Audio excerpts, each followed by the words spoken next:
here we are. First episode.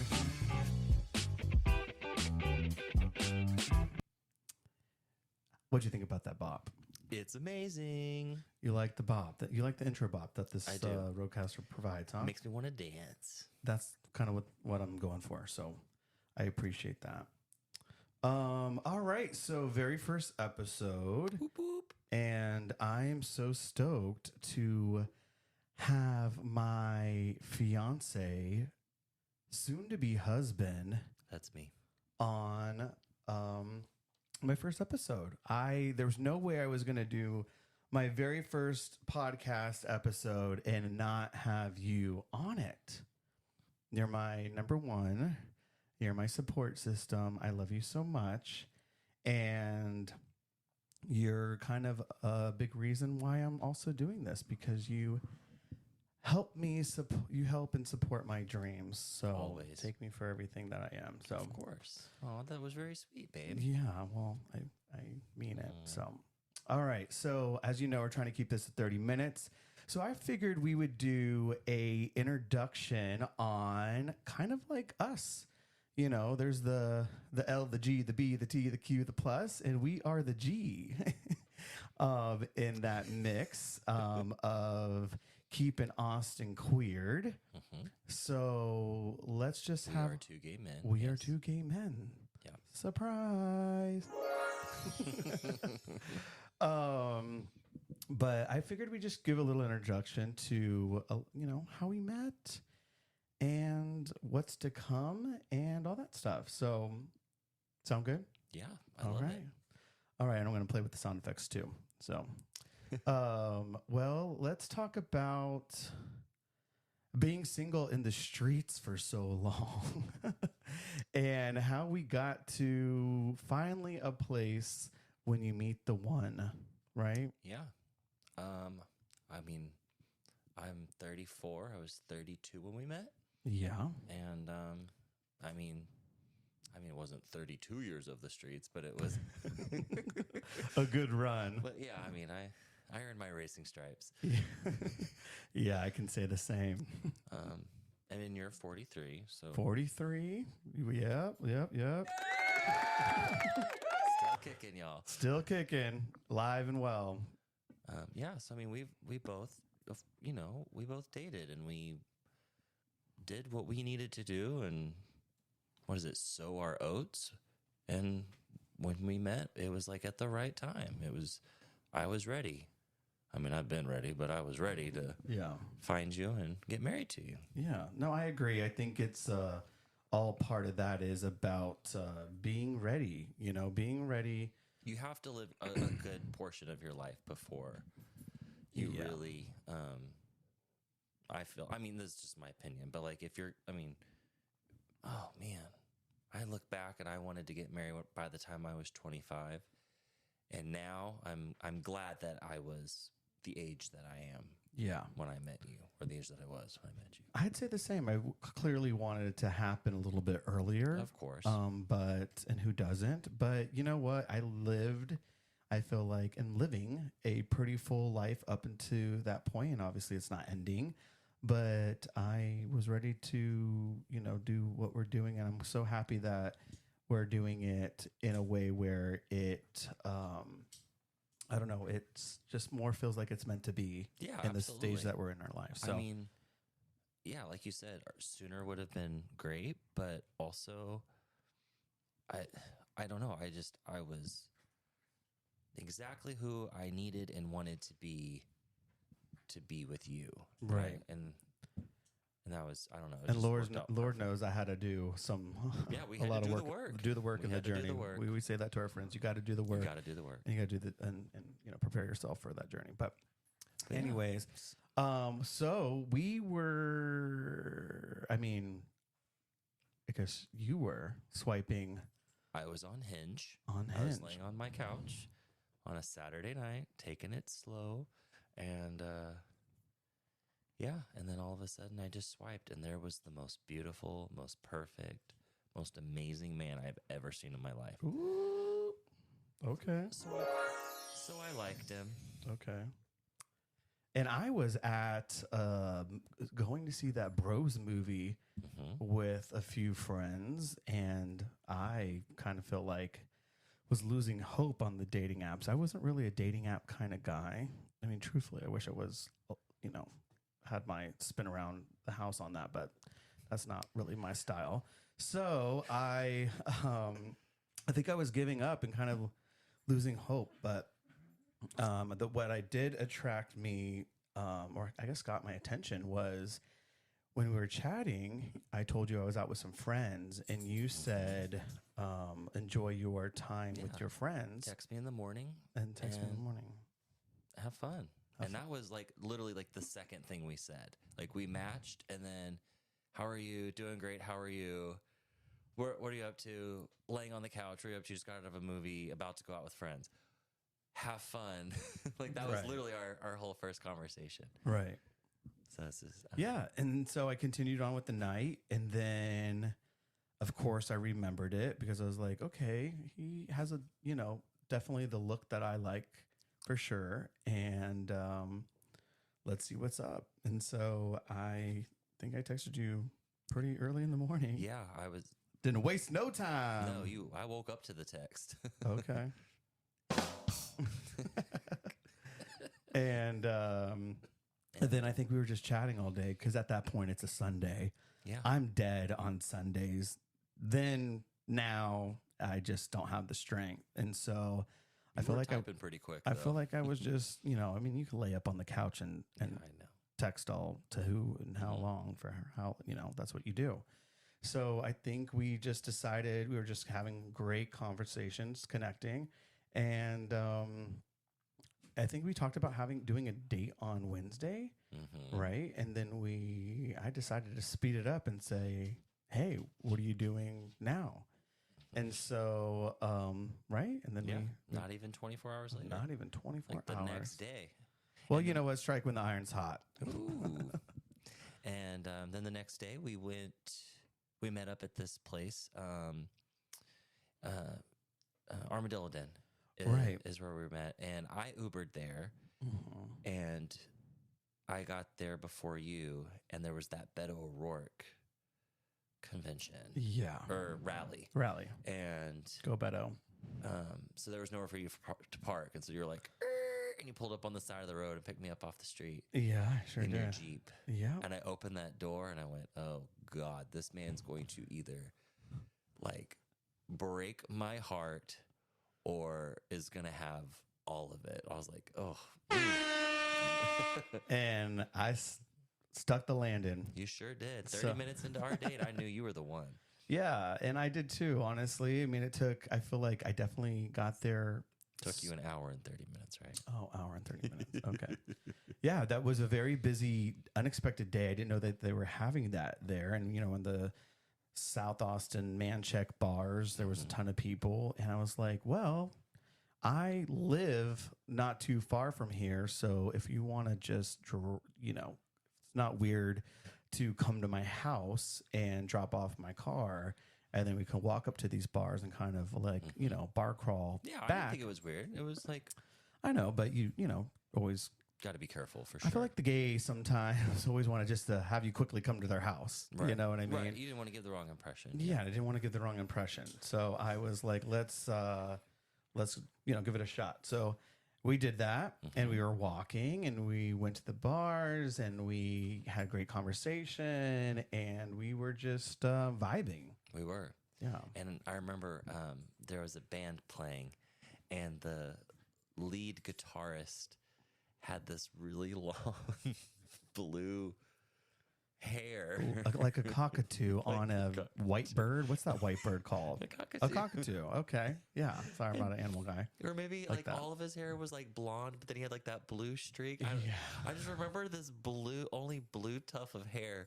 Just flapping in the wind. It was in October, and October in Austin, as we know, is no different than July in Texas. At all. Hot. And so very they hot. had these fans Mild. blowing on the band to help keep them cool because they were playing outside. And this blue strand of hair is just like levitating. Yeah. And it made him look like a cockatoo. And we both were laughing so hard. Yeah.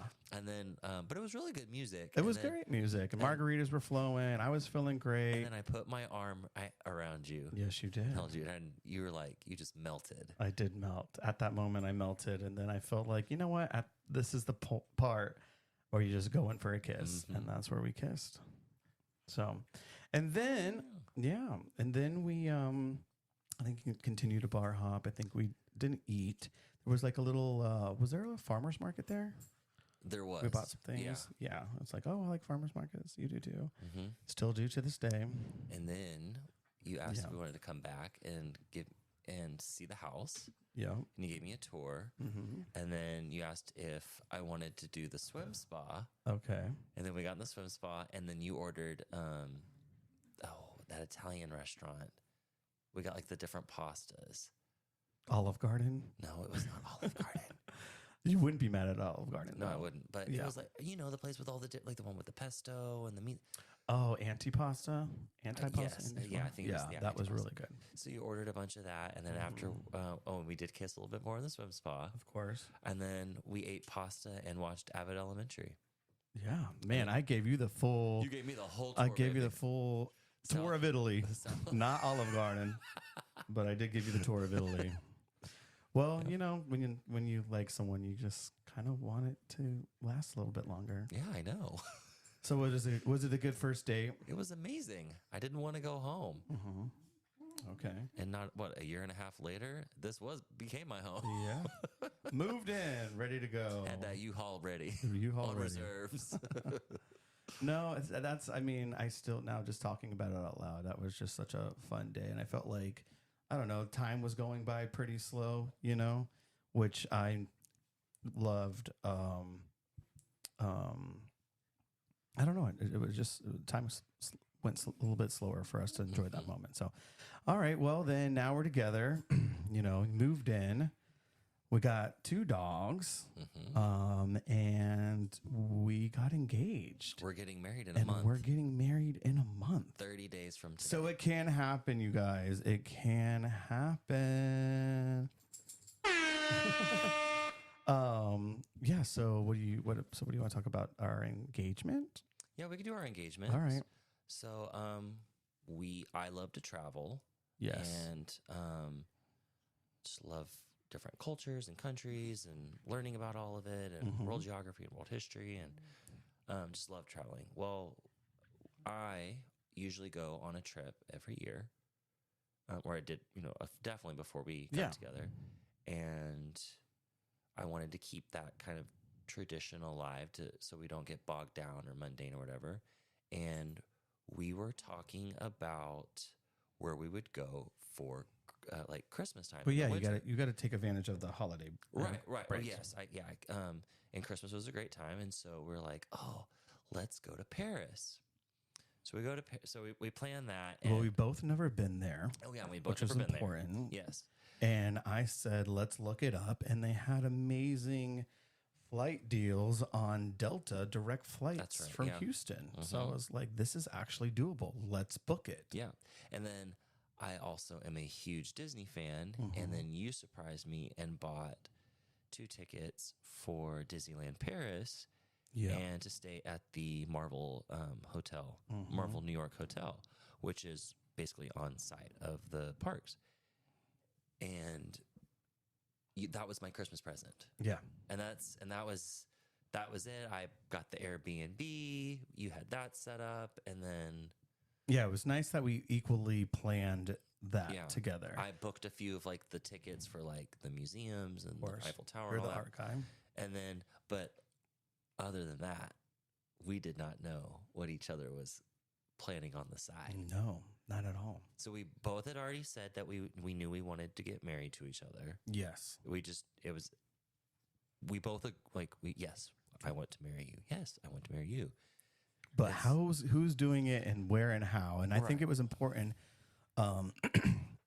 Excuse me, for me, I don't know. That's part of the gay thing, right? In a way, it's like, We get well, to make up our own rules. we get to make up our own rules, and I love that, and I feel like just as like for me, I feel like it's so much more important for each other to feel like you both pick each other, Yeah. right? So like, obviously in the straight world, it's like the guy has to choose the girl, and I get that. Like I do. I'm not saying that's right or wrong. I just, it's just nice sometimes to know that the partner picks you just as much as, Yeah. No, waiting I for you. completely So agree. I felt like at that point, especially with age, now there's not obviously a huge gap between us, but we live life, and it's like, I don't know. I just feel like, hey, being younger, you could feel as though you have something to lose on, and I can feel that way as well. So I think we just went into it saying, hey, we're both going to propose to each other. When, how, that's on you. Yeah. But neither one of us knew that the other one was No. already planning a proposal. Right. And I bought my ring in March, my ring for you. And I remember the day that I bought it because I ordered it.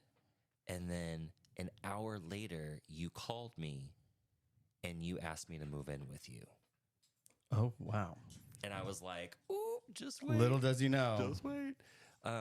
And then, and so then fast forward to Paris for New Year's. Yeah. And I was like, I had it all planned, I had it all ready. And first we went to Disneyland Paris. Mm-hmm. And then I proposed. Yeah. Surprisingly. Well, I mean, first of all, like you said, you're a Disney guy. Yeah. And so I was going to take advantage of Paris, take advantage of Christmas, New Year's, Disneyland. And so I went ahead and said, I'm doing this. You're also a big Pokemon fan. Yes. So huge. I decided to get a Pokemon Master Ball. Yep. And have Pikachu holding the ring inside the Master Ball. So I think I did at a pretty Disneyland good Paris. job on that. At Disneyland Paris. At Christmas. In front of the castle at night. It was... Yeah. I had that ball in my pocket. And I mean, that's a whole nother show. You had that in your pocket the whole time we were at the park. And the whole time. I had no idea. Yeah. Well, there were two times where I almost got caught with it, where it would have exposed me, but we cleared. Going through security. Security into the hotel and security at Disneyland. But thankfully, the good angels above helped maneuver that. But yeah, there wasn't a perfect time because, obviously it's Disney, it's cold, there's kids, it's screaming, it's all this sort of stuff. And I didn't want that moment to be, taken away. Mm-hmm. But after we spent all day and the fireworks were coming on, there was a glistening glow of a golden champagne cart, and I said, oh, the champagne, let's go get some champagne because it's not Prosecco. It's not, you're in France. You're in France. Champagne. It's real champagne. So it's like, absolutely. So we got 2 rounds and the souvenir glasses. And then I decided to pull you to the side and say, hey, you're like, I'm tired of calling you my boyfriend. Yep. And I was like, wait, where's this going? And then he was you thought you were we're having like a serious conversation. I thought it was real serious. And I was like, are we really doing this right now? Right here? Really? Nope. And then he gets down on one knee. He's like, are you ready to be? And he says, you said your last name. Yeah. And I was just... You were shocked. Speechless because I was already planning on proposing to him and he beat me to it. Yep. He beat me to it. And I was so speechless. And he was like, you said yes, right? I'm like, of course I said yes. Because I wanted him to. I just didn't, I don't know. I just wasn't expecting it. I mean, I was hoping for it, but. Well, and then, ta-da. Surprise, surprise. Surprise, surprise. Puppy surprise. And then 3 days later. And then 3 days later, well, I said, well, you better know. Well, I said, I hope you after you propose, you're like, well, I hope you have something special. Hope you figure something special out for me or whatever. Yeah. Like basically like, I hope it's coming soon. Oh, just you wait. Little did I know you were proposing to me on New Year's Eve. On New Year's Eve, yeah. So and yours was totally I feel like a Jason proposal, and mine was totally a Sky proposal. Absolutely. For sure. Yeah. And so mine was on New Year's Eve. We got all dressed up. You bought a dinner boat ride. 7-course traditional French black tie cuisine on a boat that floats down the Seine River at night. Right. Leading up to New Year's. Bottomless champagne, Bottomless champagne, wine. It was closed in, so we're protected from the cold weather. But we had perfect views all the way around of Eiffel Tower. We actually had the best table. Yeah, said the hostess, I guess, taking us to our table. Bought the tickets in the beginning of October. Mm-hmm. What else? Yeah, and then we got on there, and it was beautiful. Honestly, the lighting, the weather, I was shocked. I was floored. And honestly, at that time, I don't think I thought that you were proposing. I truly didn't. I just thought, oh, it's New Year's Eve. Clearly, we're going to do something nice, bougie, in Paris. Well, and I told you, which is true, that I wanted you to have a great New Year's experience with me because our first New Year's the year before, I was in Amsterdam with Sarah. Yes. Your best friend. Yeah. And that was the first time we had ever left the country. That's the first time we ever together left the country. I'm talking about me and Sarah. That was the first time we ever went out of the country together. Okay. And that's why we went. But I booked that before we started dating. Right. So I was like, I'm going to make this up to you. I want to give you like a really great New Year's, which I did, but I also wanted to do it on New Year's. Right. On this awesome boat. Yeah. It was honestly breathtaking. I was super stoked. Loved it. Love you. And after we So then we have dinner. We meet people, of course. We make friends with whoever was sitting next to us. Champagne was flowing. And then they said, okay, time to go downstairs to sing or bring in the new year. And then there was a jazz band playing. And then we were surrounded by all these girls from all different amazing walks of life. And the boat had already docked at this point, too. Yeah. And we were kicking it. And then you basically told the girl to the left of you. I was like, hey, would you mind holding my champagne for a second? She was like, yeah. And then I turned around and I looked at you and I was like, I am so glad you asked me to marry you because I was already planning on doing it. Right. And then I got down and I proposed. And then you were just as shocked. I mean, you were just like... I was just as shocked. Yeah. And then you were stuffing that ring on my finger. I was like, I don't know if this fits, but we made it's going to fit. Yeah, we made it fit. Then got it sized. But no, that was such a fun time. And then we enjoyed the rest of the trip in Paris engaged together. Yeah. Right. And now we're getting married. Yep. We're getting married in exactly a month. Yes, 30 days. 30 days. I cannot wait. Can you believe it? And we're having like the wedding. It's the wedding of the year. Wedding of our, not year, but like our dreams. Oh yeah. Wedding of our dreams. Like, for sure. You know, I'm like king manifestation and love manifesting, and everything I've ever received in my life is, I believe, through that. But I can literally tell you that I've had this on my vision board, and you never know if it's, there's always a little self-doubt sometimes, right? But at the end of the day, I was just like, I really want a wedding like this, but how am I going to make this happen? And voila, we made it happen. We have nothing left to do other than our last meeting with our DJ tomorrow, and then our wedding planner next week. But we're done. Well, we have to pay the caterer. We have to pay people, which clearly lots of people do. Pay. But it's all planned. It's all planned. But that's the hard part, you know? I don't know. Right now, that paying part looks real hard. Well, the good thing about a wedding is you can kind of break it up in payments and installments, but at the end of the day, they need that check, and they need that check on All that you gotta day. do is da-da-da-da-da-da, charge it. So, but yeah, no, I think it'll be fun, and I look forward to it, and I can't wait. I don't know. This is going to be a time where you'll see me cry. It'll be the second time. Yeah, I'm not much of a crier, as you know. Have you started your vows yet? I have. Ooh. Yeah. I'm good at writing that type of stuff. So you're gonna make me cry. I'm gonna make you bawl. But I feel like I'm gonna cry the most you've ever seen me, for sure, because I don't know, it's just something I've always wanted to have an experience, and I'm finally doing it. And it's gonna be really nice. So anyways, all right, guys, that is it. Thank you, Jason, for being on my very first episode of my very first podcast, Keeping Austin Queered. I'm so proud of you. I appreciate that. And I can't wait to see what other episodes that we record. But and all the other people. With all the other people, trust me, it'll be I got some pretty funny,